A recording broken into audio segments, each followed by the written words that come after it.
Tady už to trenéři ukazují asi 2 minuty. Nejmladší skupinka a teprve po 2 minutách vysvětlování teď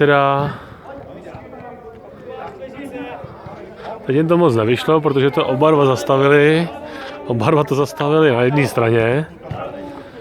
No, nevím, jak to hráči pochopí, schválně, uvidíme. Bylo by pro ně lepší, kdyby druhý zástup byl na druhé straně. 2 zástupy proti sobě, kdyby měli, ne vedle sebe.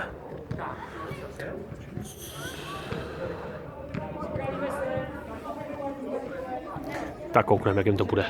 Udělali ukázku.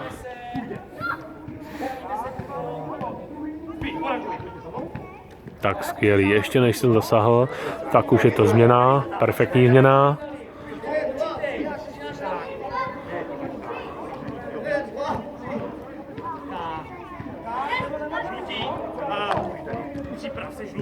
Koukej, jste přesně naproti nich, ať je vidíte. Teď to bude jako stíhačka. My si říkáme o tom, že by tam mělo být dost opakování, prostě co nejméně kecat. Bavíme se o efektivitě času, jo? Že prostě někdo trénuje hodinu a z té hodiny vlastně to dítě je v zatížení, řekněme 10 minut, protože 50 minut je prostoje. Kecání, vysvětlování, čurání, pití, přestavování, cvičení. 2 minuty, než jsem zapnul video, tak už mluvili a teď už to běží minutu 30 a ty děti furt ještě necvičejí, takže v podstatě 3,5 minuty. 3,5 minuty je nějaký vysvětlování a my si říkáme, že ty děti vás poslouchají třeba 10 sekund. Tolik sekund, kolik jim je let, jo. Počítáme do svobody, takže připrav se. Pozor, hlavní postoj, kdo umí. Messi, teď. Tak, vedou míč. Změna směru kolem branky. Jo, a oni ho stejně zastaví špatně, tak rychlá oprava.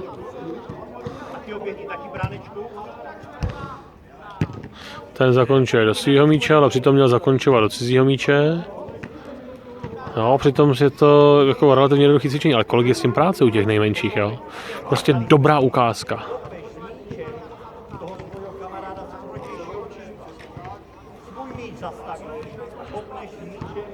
Takže je to vysvětlený, jsem zvědavý, co druhá dvojce.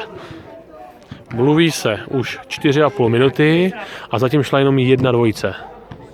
To znamená, čím se ty hráči učí, že něco poslouchají, když skoro ani neposlouchají, anebo těma opakováníma, ale ty opakování zatím žádný neměli, ty zbylý 3 dvojce.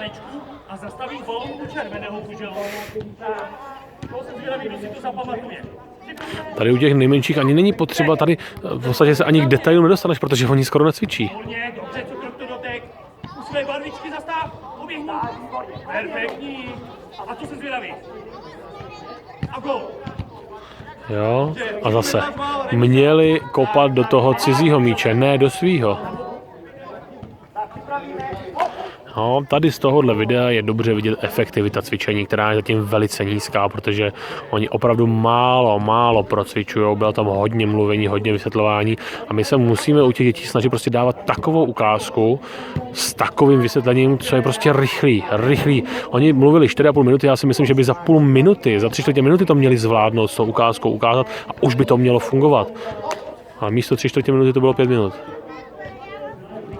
A když máte 5 cvičení a u každého takhle 5 minut vyprovídáte, tak vlastně z hodinového tréninku při 5 cvičeních v podstatě 25 minut mluvíte.